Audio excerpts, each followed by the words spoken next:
तो जी हाँ प्यारे छात्रों, आपका एक बार फिर से स्वागत है आज के इस वीडियो पर। आपके यहाँ पर देखिए आपके 19 आपका अप्रैल समाज विज्ञान का पूरा आपका 100% असली पेपर का आपका यहाँ पे आपका मैं लेके आ चुका हूँ आपका एकदम आपका फुल एंड फाइनल पार्ट, आपका पार्ट 3। आज आज अभी अभी हाँ। एहे रहा नहीं जाता, तड़प ही ऐसी है ना। तो बिल्कुल आपका इस वीडियो पर यहाँ पर हम एकदम आपके समाज विज्ञान का एकदम टोटल फुल एंड फाइनल खेल खत्म कर देंगे। एक एक क्वेश्चन आंसर आपको आज की इस वीडियो में मैं देने वाला हूं। तो फटाफट चलिए इस वीडियो को स्टार्ट करते हैं और इस वीडियो में एकदम गर्दन मचाएंगे और 60 में से 60 नंबर आपको हम यहाँ पर गारंटी के साथ दिलाएंगे। यदि आपका 60 में 60 नहीं आया तो कल आप कमेंट करिएगा सर मेरे एक नंबर कम गए। तो एक एक क्वेश्चन रटिए और यहाँ पर टॉपर बनिए। चलिए इस वीडियो को स्टार्ट करते हैं। देखिए मैंने आपको बता दूं कि मैंने आपको क्वेश्चन का आंसर मैंने आपको यहाँ पे ऑब्जेक्टिव दे दी थी, ठीक है। तो इनके आंसर तो आपने कर ही लिए हैं। अब आप करना क्या है, आपको करना है क्वेश्चन आपको 11 से लेकर कहां तक, आपको 24 तक का एक बार आपका फुल एंड फाइनल यहाँ पे आपको आंसर देने वाला हूं। चलिए यहाँ पे फटाफट आंसर 11 से लेकर आपके पूरे आपके यहाँ तक कहां तक आपके 24 तक के आंसर मैं करने वाला हूं। चलिए फटाफट यहाँ पे आंसर स्टार्ट करते हैं।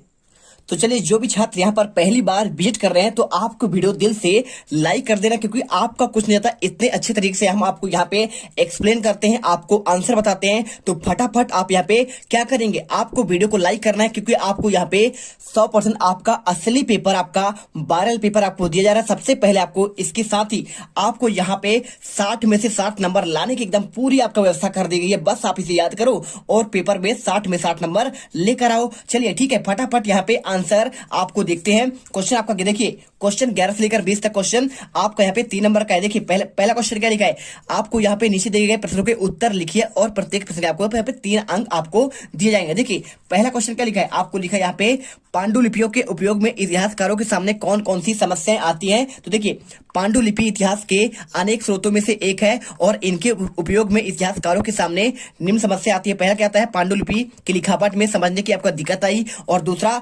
पांडुलिपि की मूल प्रति में लेखक के बदलाव करते हैं और इसलिए समझने में समस्या आती है। सिंपल सी बात है, जब पांडुलिपि आप जब कोई लेखक लिखता है ना तो आपको यहाँ पे उसका लिखावट, क्योंकि वो तो आपका खत्म हो जाता है, वो तो उसकी मौत हो जाती है। तो मौत होने के बहुत साल बाद ये पांडुलिपियां मिलती हैं और उसको समझने में बहुत सारा दिक्कत आती है जो आपके नए यहाँ पे खोजकर्ता होते हैं। और पांडुलिपि की मूल प्रति की देखिए कोई भी आपका लेखक होता है उसमें बदलाव करते रहता है, बदलाव करते करते इतना ज्यादा बदलाव कर देता है आपको वहां पे बाद में समझ नहीं आता है, आपको ये समस्या आती है।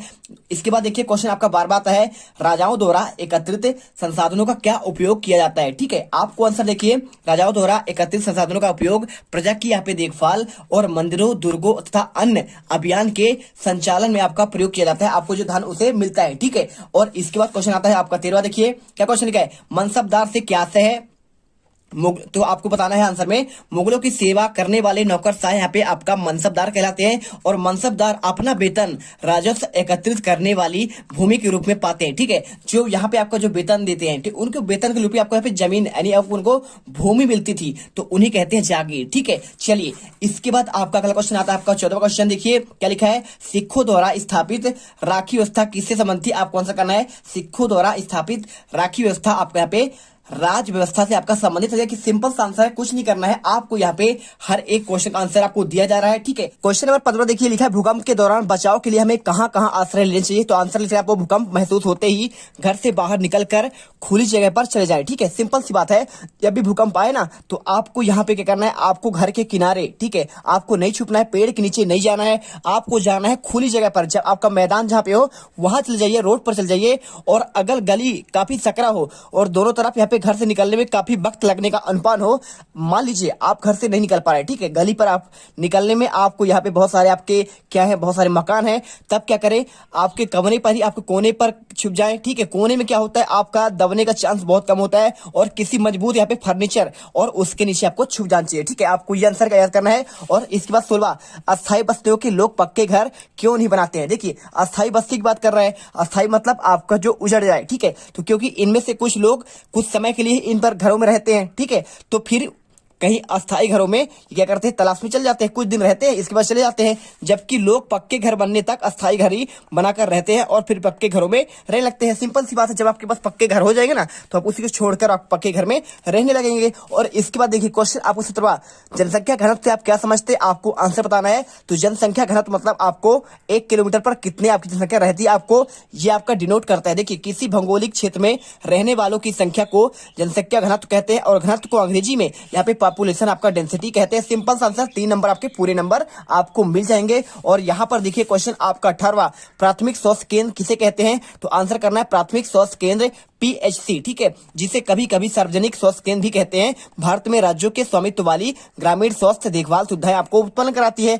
आप जानते होंगे आपके यहाँ पर प्राथमिक स्वास्थ्य केंद्र आप होगा, आप वहां पे जाते हैं दवाई कराने, आपका ये है, तो उसी के बारे में पूछा गया है। और इसके बाद आपका 19वां क्वेश्चन, रूढ़िवादी आपका पूछा गया है, धारणाएं महिलाओं के जीवन में कैसे प्रभावित करती है। आंसर लिखा, हमारे विचार में महिलाओं के बारे में प्रचलित रूढ़िवादी धारणा है और वे क्या कर सकती है, उनके समानता के अधिकार निम्न रूप में प्रभावित करती है। और एक ऐसी धारणा लड़कियों और महिलाओं को तकनीकी कार्य में सक्षम नहीं है, लेकिन लाखों लड़कियां आपको यहाँ पे डॉक्टर, इंजीनियर, देखिए रूढ़िवादी क्या है आपको यहाँ पे फैला हुआ है कि लड़की ये काम नहीं कर सकती है, इंजीनियर नहीं बन सकती है, ठीक है, वो क्या कर सकते हैं, बड़े बड़े कार्य नहीं कर सकते, तकनीकी कार्य नहीं कर सकते, कंप्यूटर नहीं चला सकते। लेकिन ऐसा बिल्कुल नहीं है, लड़कियां आजकल सब कुछ करती हैं, हर एक काम यहाँ पे करती है, डॉक्टर है, इंजीनियर है, और यहाँ पे साथ में आपको यहाँ पे वैज्ञानिक भी है। तो आपको यहाँ पे बिल्कुल आपको आंसर लिख देना है, पूरे नंबर मिलेंगे। इसके बाद क्वेश्चन आपका आता है 20वां, देखिए मताधिकार से आपको समानता की भावना कैसे विकसित होती है, आपको यह क्वेश्चन आंसर लिखना है।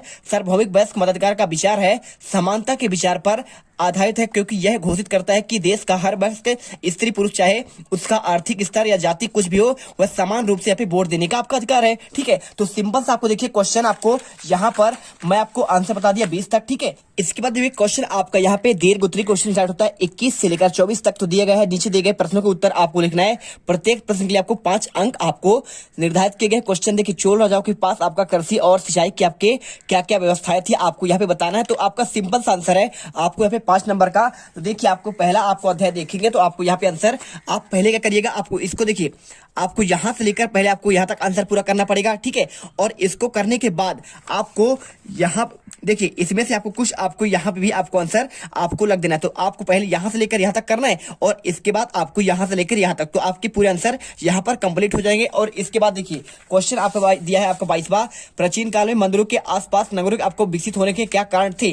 तो आपको आंसर यहां पे आपको मिल जाएगा, आपको 23वें पेज में देखिए, आपको मैं दिखाता हूं पूरा आंसर, आपको प्रॉपर आपको आंसर देखिए ये था, ठीक है। तो आपके विचार में मंदिरों के आसपास के नगर क्यों विकसित हुए, आपके बुक में दिया गया है पूरे, आपको यहाँ पे देखिए, आपको यहाँ पे शिवलाल का आपको जो गाइड है आपको उसमें दिया गया है। सिंपल सा आंसर आप यहाँ पे पहला पॉइंट लिखिए, ठीक है। ये पहला पॉइंट, मंदिर नगर नगरीकरण का एक अत्यंत महत्वपूर्ण आपका प्रतिरूप प्रस्तुत करते हैं। मंदिर समाज और अर्थव्यवस्था दोनों के लिए आपका अत्यंत महत्वपूर्ण है। और इसके बाद शासक मंदिरों को भूमि एवं दान अनुदान में देते हैं, जिनका आय धार्मिक अनुष्ठान और विधि विधान से संपन्न किए जाते हैं, ठीक है। और इसके बाद देखिए तीसरा पॉइंट, मंदिर के दर्शनार्थी भी दान दक्षिणा दिया करते हैं और मंदिर के कर्ता धर्ता मंदिर के धन को व्यापार एवं साहूकारी में लगाते थे। धीरे धीरे समय के साथ बड़ी संख्या में पुरोहित और पुजारी, कामगार, शिल्पी, व्यापारी आदि मंदिर और उसके दर्शनार्थियों ने तीर्थ यात्रियों की आवश्यकताओं को पूरा करने के लिए मंदिर के आसपास बसते गए और इस प्रकार मंदिर नगरों का विकास हुआ, ठीक है। सिंपल सा आपको आंसर यहाँ पे लिख दे रहा है। तो यहाँ पे क्वेश्चन आपका कंप्लीट हुआ।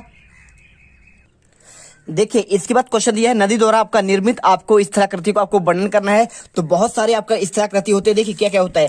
क्वेश्चन देख लीजिए, आपको यहाँ पे नदी अपरदन व नदी से निर्मित आपके स्थलाकृति आपका सचित्र वर्णन किया गया है आपको इसमें, ठीक है। तो कौन कौन सा होता है, देखिए आपका पहला आपको बनता है जरूर आपका पंड। चाहो तो आप यहाँ से स्टार्ट करो आंसर और आप कहाँ तक लिखोगे, आपको आंसर यहाँ तक लिखना है। एक आपका विसर्पण होता है, आप यहाँ तक लिखिए। और तीसरा आपका यहाँ पे आपका गोखुर आपका झील होता है, आप इसे लिखो। और इसके बाद चाहो तो आप यहाँ पे आपका चौथा होता है आपका जरूर आपका मैदान बनाता है नदिया, तो आप यहाँ पे आपको चित्र भी बना सकते हैं और साथ में आपको इनको आपको लिखना भी है, ठीक है। और इसके अलावा देखिए आपको यहाँ पे बहुत सारे हैं, ठीक है। आपको यहाँ पे देखिए, आप चाहो तो इनको लिख सकते हो, लेकिन आप यहाँ पे मोस्टली आपको बस आपको 3 ही लिखना है। देखिए पहला, दूसरा, तीसरा और आपको चौथा, ये चारों लिख लीजिए और आपको यहाँ पे क्वेश्चन कंप्लीट होता है। और देखिए हमें सरकार को टैक्स क्यों देना चाहिए, ये क्वेश्चन आपका दिया गया है। तो आपका इसका आंसर जो है सिंपल सा है, आपको आंसर आपको यहाँ पे स्क्रीन पर दिख रहा है, इसे अच्छे से कर लीजिए। पूरा आंसर आपको लिख लेना है, आपके 5 नंबर यहाँ पे मिल जाएंगे। तो देखिए हमने टोटल आपको यहाँ पे पूरे 24 के 24 क्वेश्चन हमने आपको यहाँ पे आंसर बता दिए हैं। तो मिलते हैं आपके अगले वीडियो पर। यहाँ पर जो है एकदम आपको यहाँ पे गर्दा उड़ा दिए हैं। तो आपको वीडियो को लाइक और चैनल को सब्सक्राइब करके जरूर जाना है, जिससे आपको यहाँ पे अगले वीडियो के लिए आपको यहाँ पर नोटिफिकेशन सबसे पहले मिले। जय हिंद, जय भारत।